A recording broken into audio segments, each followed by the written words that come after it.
Nous avons tous un profond désir d'être unis aux autres.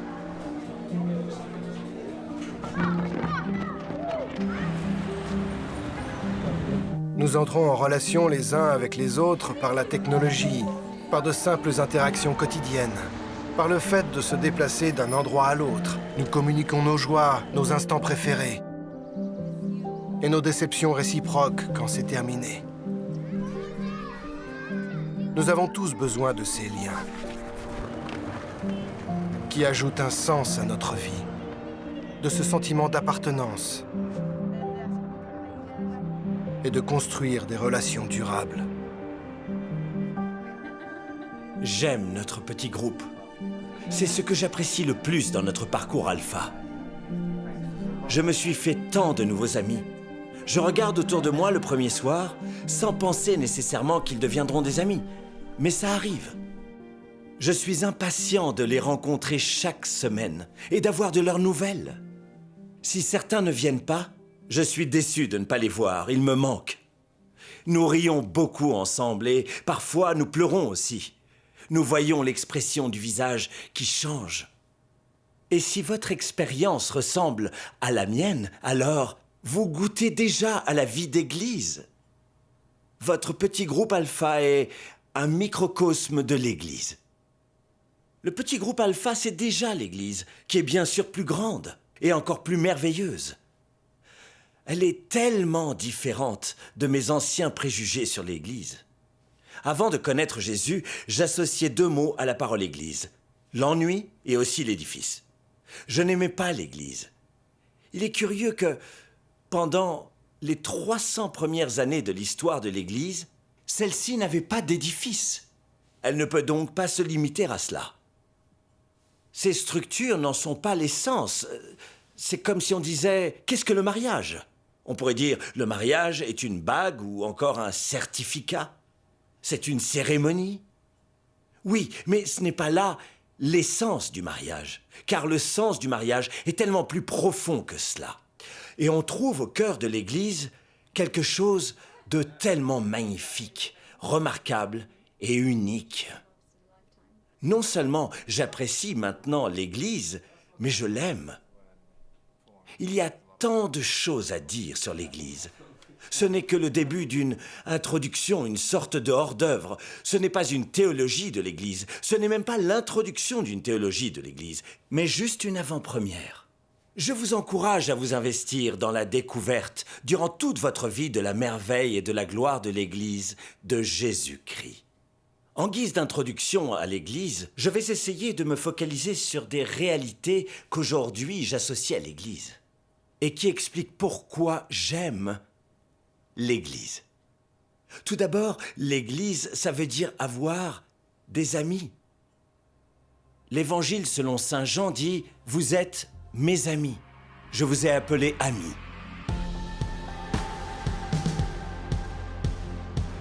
Je vais à l'église quand j'ai besoin qu'on m'aide ou de quelqu'un qui puisse m'écouter. Oh, moi j'y vais depuis que je suis petit. Ça donne du courage. J'évite l'église. Pour rencontrer des personnes qui sont sur la même longueur d'onde. Pour la communauté, surtout. C'est, disons, surtout ce qu'elle apporte en tant que communauté.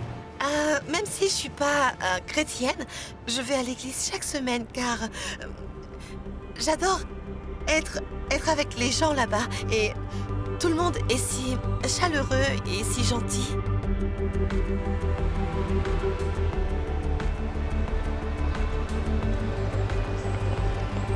C'est un réel privilège d'être chrétien et ami de Jésus.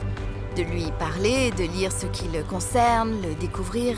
Mais nous ne sommes pas seulement amis de Jésus, il nous appelle à être reliés les uns aux autres. C'est ce qu'il y a de merveilleux dans les petits groupes alpha, la manière dont les amitiés se développent au cours des semaines. Le mot utilisé dans le Nouveau Testament est koinonia. C'est difficile à traduire. Ça veut dire profondeur de l'amitié, qui transcende l'âge, l'ethnicité, les origines et la culture. J'ai trouvé dans l'Église un niveau d'amitié que je n'ai expérimenté nulle part ailleurs. Il est aussi très important de se rencontrer. On ne peut pas être chrétien tout seul. L'Épître aux Hébreux dit « Ne désertons pas nos assemblées, mais encourageons-nous les uns les autres ». Sans cette communauté d'amis, nous pourrions perdre l'enthousiasme et notre foi pourrait se ternir. Mais en nous rassemblant, le feu se rallume, car les amis s'encouragent entre eux. La deuxième raison pour laquelle j'aime l'Église, c'est que c'est une famille. Ce n'est pas une organisation qu'on rejoint, mais une famille à laquelle on appartient. Jean 5,1 enseigne que quiconque croit que Jésus est le Christ est né de Dieu, et quiconque aime celui qui l'a engendré aime aussi celui qui est né de lui. Vous ne pouvez pas vraiment dire aimer Dieu sans aimer ses enfants, et c'est ça l'Église. Dieu est votre Père et vous êtes des frères et des sœurs. Le projet de Dieu était de réunir l'ensemble de la race humaine en tant que famille, réunie avec le Christ. La façon dont nous devenons membres de la famille de Dieu, ce n'est pas la naissance physique, mais bien la naissance spirituelle. Jésus nous dit que nous sommes nés de l'eau et de l'esprit. Jésus s'est fait baptiser et a commandé à ses disciples de baptiser. Devenir chrétien implique 3 aspects. D'abord, Dieu agit. Il donne le Saint-Esprit. Ensuite, c'est vous qui agissez. Vous vous repentez et vous croyez. Enfin, l'Église agit elle aussi en vous baptisant.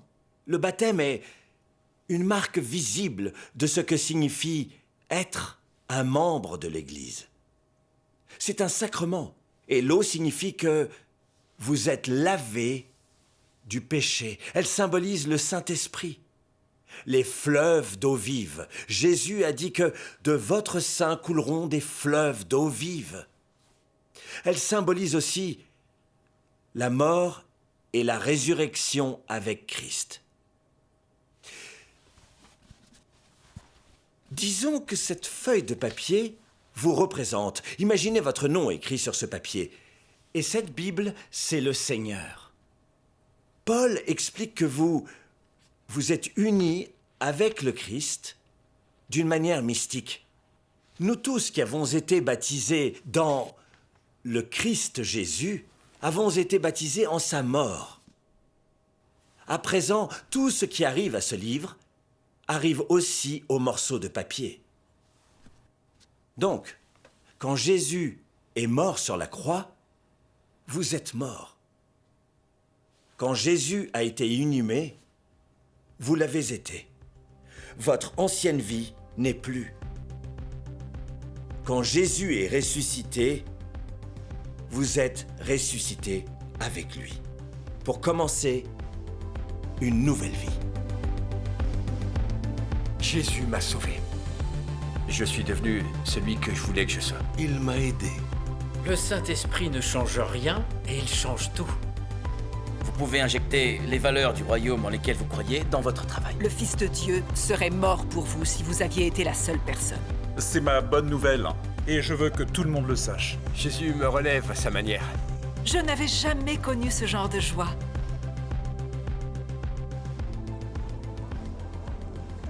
Je m'appelle Émilie Tata. Je suis née en 1989 et j'ai été élevée dans la rue. Ma mère vivait dans la rue et c'est dans la rue que je suis née aussi. Cela explique que j'ai dû vivre plein de choses alors que je n'avais que 5 ans, des choses lourdes à porter et tous les jours je devais aller frapper aux portes pour mendier et trouver à manger. On avait beaucoup de mal à trouver de la nourriture et des vêtements. Alors on allait fouiller dans les ordures. On récupérait le papier et les vêtements que les gens jetaient parce qu'ils étaient tachés. Il fallait d'abord les laver pour pouvoir les mettre, mais c'était comme ça tous les jours. Nous n'avions pas le choix car c'était la seule façon de nous en sortir. J'ai dû survivre comme je pouvais. Parfois, quand on allait frapper aux portes pour mendier de la nourriture, il fallait passer par des portiers pour demander de la nourriture. Et quand on tombait sur eux, il fallait d'abord coucher avec eux. Et ce n'est qu'après qu'ils nous laissaient entrer pour avoir quelque chose. Et malgré ça, parfois ils nous donnaient à manger. Et parfois, ils ne nous donnaient rien. Et ce n'est pas arrivé qu'une seule fois, mais autant qu'ils le voulaient, nous étions obligés d'accepter pour manger. Et donc, à la fin, à l'âge de 13 ans, je me suis retrouvée enceinte. Plus tard, à 19 ans, J'ai eu l'occasion de rencontrer des gens d'Alpha pendant un programme d'alimentation. C'était la première fois de toute ma vie que je tombais sur des gens qui m'exprimaient un amour sincère. Alors, j'ai pensé que ces gens exprimaient un amour que je n'avais jamais connu. Le jour où j'ai reçu mon baptême, j'ai eu cette passion pour enseigner et amener des gens au Christ dans les églises et les écoles, aux femmes âgées et aux jeunes mères qui vivent dans la rue, aux petits et aux grands garçons, aux enfants du terrain de jeu. Par la grâce de Dieu, j'ai commencé à travailler en enseignant aux filles de la rue. Cela a été une bonne chose. J'aime ça. Ouais. J'aime l'Église parce que j'y trouve l'amitié, une famille. J'aime aussi l'Église parce que c'est ma demeure. Dans l'Ancien Testament, le temple matériel était la maison de Dieu, l'endroit de sa présence. C'est pour cela que les gens l'aimaient tant. Dans le Nouveau Testament, l'Église n'est pas un édifice matériel, mais un édifice qui se construit avec les personnes. Dans son épître aux Éphésiens, Paul parle d'un temple saint. Vous êtes édifiés ensemble pour être une habitation de Dieu en esprit. Jésus a dit, « Quand 2 ou 3 sont réunis en mon nom, je suis là au milieu d'eux. » Quand nous nous réunissons en son nom, Jésus nous promet qu'il est là par son esprit. Parfois, quand ils entrent dans l'église, les gens sentent dans l'atmosphère la présence du Saint-Esprit. Jésus, la présence de Dieu, c'est comme revenir à la maison. À l'église, nous sommes chez nous.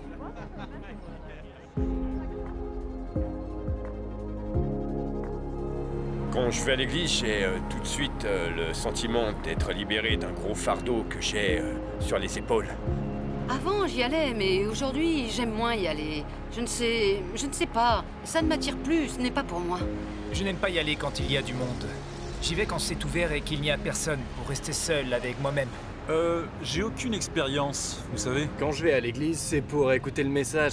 C'est une famille, une partie de ma famille. Ça nous fait du bien, on affronte mieux la semaine, c'est sûr.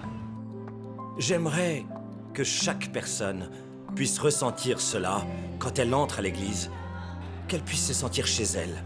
Nous nous réunissons pour adorer, pour écouter la parole de Dieu, pour communier et prier les uns pour les autres. Nous allons travailler pendant la semaine et le dimanche, nous rentrons à la maison pour être restaurés, renouvelés et rechargés. L'église devrait être un endroit où les gens ne sont pas jugés, mais aimés, acceptés et accueillis comme s'ils revenaient chez eux. Je me souviens de toutes mes premières visites à l'église comme étant très monotones. Je me souviens que je disais à ma mère, c'est bientôt fini. Quand cela va-t-il finir?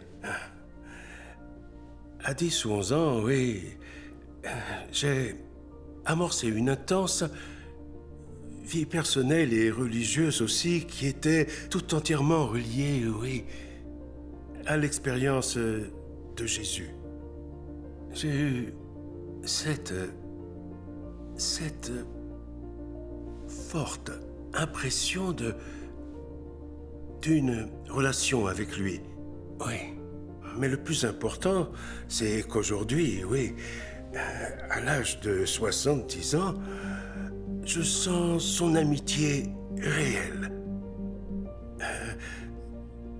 C'est un très grand ami. Malgré toutes mes grandes faiblesses dans cette amitié. J'ai eu le privilège, à partir du moment où j'ai commencé à avoir une relation personnelle avec Jésus, d'avoir aussi une relation très personnelle avec l'Église. C'était certainement très important pour moi de pouvoir percevoir l'Église comme si c'était chez moi. Je me souviens que quand mes parents ont divorcé, j'avais 13 ans et C'était peut-être déjà à l'époque la contestation d'un jeune homme de 13 ou 14 ans. Alors j'ai dit à ma mère, mon domicile, c'est la paroisse, c'est la paroisse. J'ai trouvé une famille à l'intérieur de l'église. Cela signifie des personnes comme vous, des personnes avec qui vous vous sentez à l'aise et avec qui vous aimez rester ou vous aimez être et aimez partager. C'est comme une réponse à un profond désir, un fort, profond désir à la fin d'appartenir, de se sentir accepté et d'être aimé. Bien sûr, une communauté humaine peut y parvenir, c'est certain, mais profondément, il y a le don que nous recevons dans la communauté chrétienne par la présence de Jésus. La quatrième raison pour laquelle j'aime l'Église, c'est parce que l'Église, c'est Jésus. Elle est son corps. Dans 1 Corinthiens 12, 27, saint Paul déclare « Vous êtes le corps de Christ et vous êtes ses membres, chacun pour sa part. Jésus est la tête, l'Église est son corps, les deux sont inséparables. Voilà donc comment le monde verra Jésus aujourd'hui. L'Église est une idée de Jésus. Il n'a écrit aucun livre, mais créé une communauté. D'abord avec un petit groupe, et ce petit groupe a grandi et grandi depuis 2000 ans.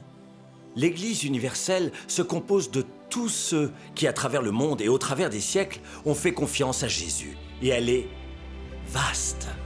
Aujourd'hui, on compte plus de 2,4 milliards de chrétiens dans le monde. Des dizaines de milliers de nouveaux chrétiens se convertissent chaque jour. L'Église d'Europe occidentale est en déclin, mais elle ne représente pas l'Église mondiale.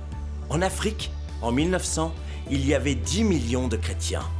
En l'an 2000, il y en avait 360 millions, une augmentation de 3600%. En 1940, la Chine comptait 4 millions de chrétiens. Maintenant, il y en a plus de 100 millions. Cette hausse vient de plus en plus de la foi des jeunes. La Chine pourrait devenir le plus grand pays chrétien du monde. Aux États-Unis, 92% des Américains disent croire en Dieu et 250 millions sont chrétiens. Récemment, au Brésil, un cardinal catholique nous a invités un dimanche dans son église. 45 000 personnes ont assisté à la messe. 10 millions l'ont regardé à la télévision. À Rio, pendant la journée mondiale de la jeunesse, 3 millions de jeunes se sont rassemblés à l'appel du pape François pour adorer Jésus. C'est un immense privilège de vivre dans une partie du monde en étant libre d'adorer sans être arrêté, emprisonné et même exécuté. Car une partie de l'Église est persécutée. Plus de gens sont morts à cause de leur foi en Jésus durant le dernier siècle que dans tous les autres siècles réunis. Pourtant, dans ces endroits, l'Église demeure incroyablement vibrante. Donc nous sommes le corps du Christ, refusant la division. L'Église a été très divisée pendant des années. Mais ce qui est géant, c'est que le Saint-Esprit fait toutes choses nouvelles. L'unité est essentielle.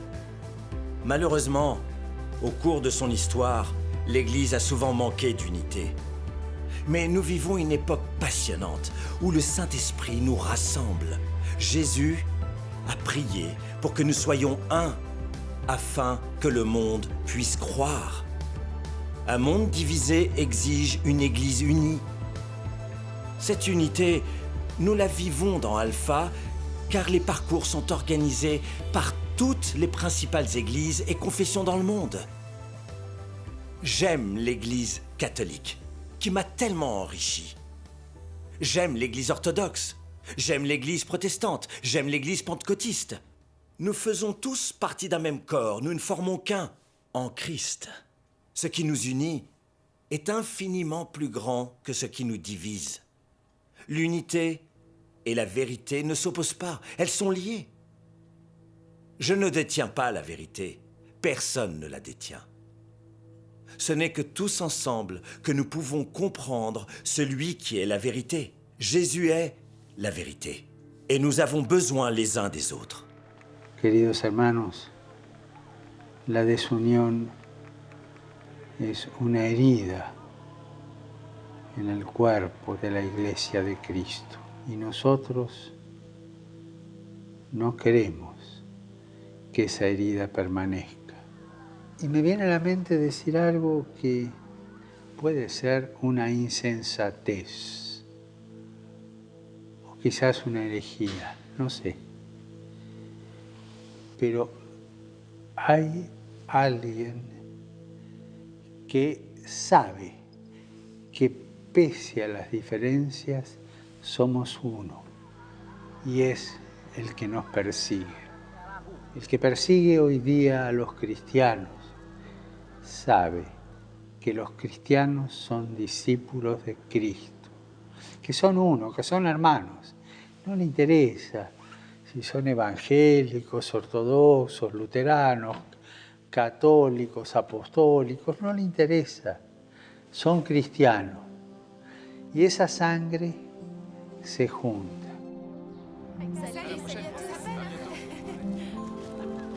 Unité ne veut pas dire uniformité. Il y a beaucoup d'églises différentes et cette variété est bonne. Il est facile de conclure que si notre église agit différemment, elle se trompe. Mais nous pouvons tous apprendre les uns des autres. Paul dit « Estimez les autres supérieurs à vous-même ». Voilà l'Église unie. Chacun a son rôle à jouer en donnant et en servant. L'Église est la plus grande organisation bénévole au monde. Elle nourrit les affamés, visite les malades, sert les détenus, prend soin des ex-criminels et combat l'injustice. L'Église est Jésus. Elle est son corps dans le monde. La 5e raison qui me fait aimer l'Église, c'est qu'elle vit pour l'amour. C'est une histoire d'amour.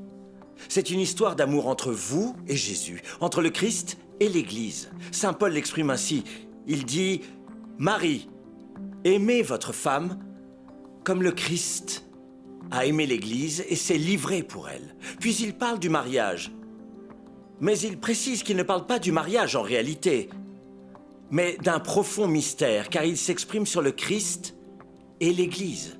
Autrement dit, il utilise le mariage un peu comme une analogie de la relation entre nous et Jésus. Le mariage en soi n'est pas une fin absolue, car Jésus n'était pas marié. Mais le mariage pointe vers quelque chose d'encore plus extraordinaire et profond. Il évoque la relation entre vous et Jésus, entre le Christ et l'Église. Alpha est donc seulement le début. En un sens, cela ressemble au mariage. Ce qui importe, ce n'est pas la cérémonie, c'est l'engagement à long terme. Mais une question se pose alors. Où vous dirigez-vous dans votre relation avec Jésus à long terme? Le message que nous essayons de communiquer, de faire comprendre durant le parcours est que Jésus vous aime. Jésus est mort pour vous. Il se serait donné pour vous, même si vous aviez été la seule personne au monde. Jésus serait mort pour vous. Dieu vous aime inconditionnellement, de tout son cœur et en tout temps. L'Église devrait donc être reconnue pour son amour. Un amour inconditionnel et inclusif. Un amour pour des gens d'origine, d'âge, d'ethnicité, de mode de vie et de points de vue différents. Je pense à Eddie. Il a abandonné l'école à 16 ans sans aucune qualification. Il est venu vivre à Londres. Il dormait dehors dans les rues de la ville. Il est devenu alcoolique et s'est mis à s'injecter de l'héroïne. Il en a tellement pris qu'il ne trouvait plus une seule veine pour se piquer. Il s'est donc piqué les testicules. Il a eu une thrombose veineuse profonde, une cirrhose du foie et beaucoup de problèmes pulmonaires. Et il a donc frôlé la mort de très près. Voilà à quoi ressemblait Eddie. Il était presque mort. Il est venu au parcours Alpha. Il est venu au week-end Alpha. Et c'est là qu'il a rencontré Jésus-Christ. Quelqu'un a prié afin qu'il soit rempli du Saint-Esprit. Et Jésus l'a libéré de son alcoolisme et de sa dépendance à l'héroïne. Il s'est transformé en un autre homme. Voilà mon bon ami Eddie, aujourd'hui. Il est devenu bénévole à l'église, presque à temps plein. Il dit « Je ne peux pas changer mon passé, mais je peux changer mon avenir et contribuer de nouveau à la société. » Et il le fait. Il change les choses dans la vie des gens aujourd'hui. Et il fait partie de l'église. Voilà la vocation de l'église. Elle n'est pas un musée qui expose des gens parfaits. Elle ressemble à un hôpital qui nous accueille quand nous sommes brisés, blessés et meurtris et nous ramène à la vie par son amour. Cet amour inconditionnel aide à renverser les barrières. Il remet les gens sur pied, il restaure et il guérit.